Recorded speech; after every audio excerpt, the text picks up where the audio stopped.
అమ్మా, ఈరోజు వంట ఏంటి? మెంతికూరతోటి పొడిపప్పు చేస్తున్నాను. పొడిపప్పు ఏంటమ్మా? చాలా మందికి పప్పు పచ్చడి ఇవి చేసుకుంటారు. పొడిపప్పు కూడా అందరికీ తెలిసే ఉంటుంది. కాకపోతే మన ఇంట్లో చేసుకునేటట్టు చూపిద్దాం ఇవాళ. సరే, ఎలా చేస్తారు మరి ఈ పొడిపప్పు? దానికి కావాల్సింది మెంతికూర, కందిపప్పు, వెల్లుల్లిపాయలు, మినప్పప్పు, కొంచెం ఆవాలు, జీలకర్ర, 2 ఎండుమిర్చి. మెంతికూర నేను శుభ్రంగా కడిగేసి తరిగి పెట్టుకున్నాను. అలాగే కందిపప్పు కూడా కడిగేసుకొని నీళ్లు పోసుకొని పొయ్యి మీద పెట్టుకోవాలి.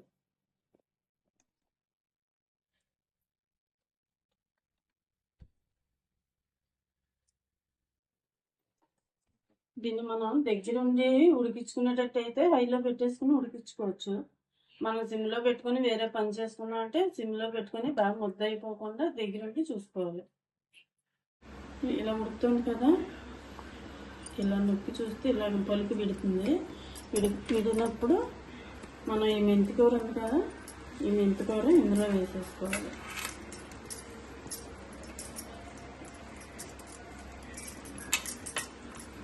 ఈ మెంతికూర అంతా ఇందులో ఇలా వేసేసుకుంటే ఇలా ఒకసారి కలిపేసుకుంటే ఈ నీళ్లు వేస్ట్ అవుతాయని ఏమీ బాధపడక్కర్లేదు. పిల్లలకి కారం లేకుండా కట్టు నెయ్యి పోపేసి కట్టు కిందైనా పెట్టుకోవచ్చు. లేదంటే చక్కగా టమాటాలు అవి వేసి ఈ పప్పు ఉడికిన నీళ్ళతో చారు పెట్టుకోవచ్చు. ఇప్పుడు నేను మీకు కట్టు పెట్టి చూపిస్తాను.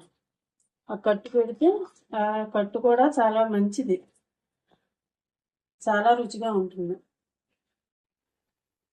ఇదిగోమ్మా, చూసావా? ఇలా మనం ఇలా అంటే ఇలాగా పెద్ద మెత్తగా అయిపోవాలి.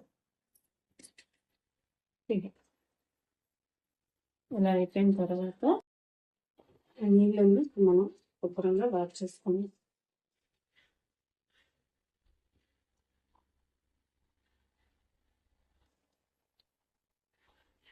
ఇలా దగ్గరగా మొత్తం వాష్ చేసుకొని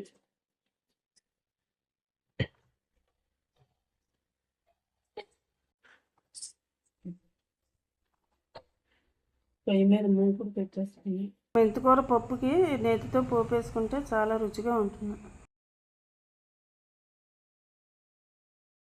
వెల్లుల్లిపాయలు,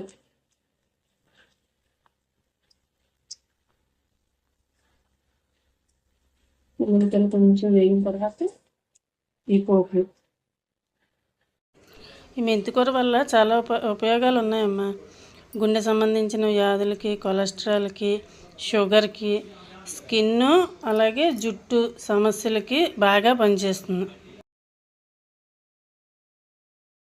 ఎండుమిర్చి కూడా వేసుకున్నాను. పోపు వేగింది. మనం ఈ ఉడికించి దాచుకుని పప్పు ఇందులో వేసేయాలి.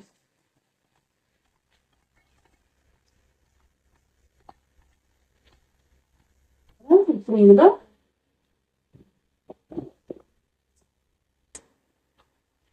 పిక్కలు పప్పు,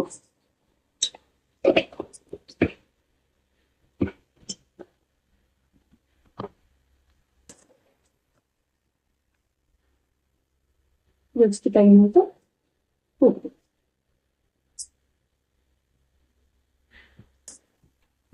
కలిపేసి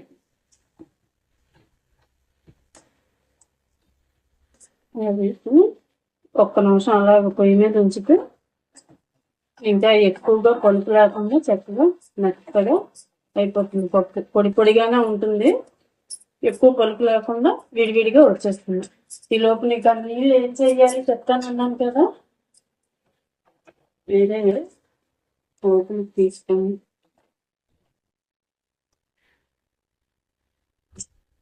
ఇందులో కూడా కొంచెం నెయ్యి వేసుకొని, నెయ్యి బాగా వేడెక్కిపోయింది కదా, నేను పొయ్యి కట్టేసాను. ఇందులోనే వెల్లుల్లిపాయలు, కొంచెం జీలకర్ర, కొంచెం ఆవాలు, ఇక 2 మెంతి గింజలు, ఎక్కువ అక్కర్లేదు. అవి వేసేసుకున్నాక ఒకే ఎండుమిరపకాయ. ఇప్పుడు ఒకసారి పొయ్యి వేయించుకున్నాం. పోతే వెల్లుల్లిపాయలు వేసాం కదా అని మానేస్తున్నాను. ఈ పోపు కొంచెం చిటికలు పసుపు వేసాను. వేగిపోయిన తర్వాత ఇది తీసుకెళ్ళి ఇందులో వేసేస్తాను. ఇగో ఉడికిచ్చాం కదమ్మా నీళ్ళు, ఇగో ఆ నీళ్ళతో కందికట్టు.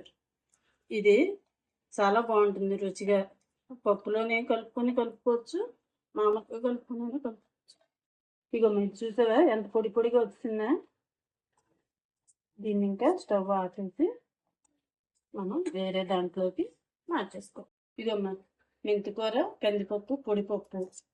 కందిపప్పు ఉడికిన నీళ్ళతో కట్టు. మనం టమాటా అది వేసుకుని చారు కింద పెట్టుకోవచ్చు, చాలా బాగుంటుంది. నీళ్ళు వేస్ట్ చేయకుండా ఇలా కూడా ఉపయోగించుకోవచ్చు. బాలింతరాలు, జ్వరం పేషెంట్లు ఎవరైనా ఈ కందికట్టు తినొచ్చు. పెసరపప్పు కాదు కాబట్టి ఇది ఎవరైనా తినొచ్చు. చూడండి, మీ ఇంట్లో కూడా ఒకసారి ట్రై చేసి ఎలా ఉందో చెప్పండి. మళ్ళీ ఇంకో కొత్త వీడియోతో మీ ముందుకు వస్తాం. మీ అబీ సిస్టర్స్.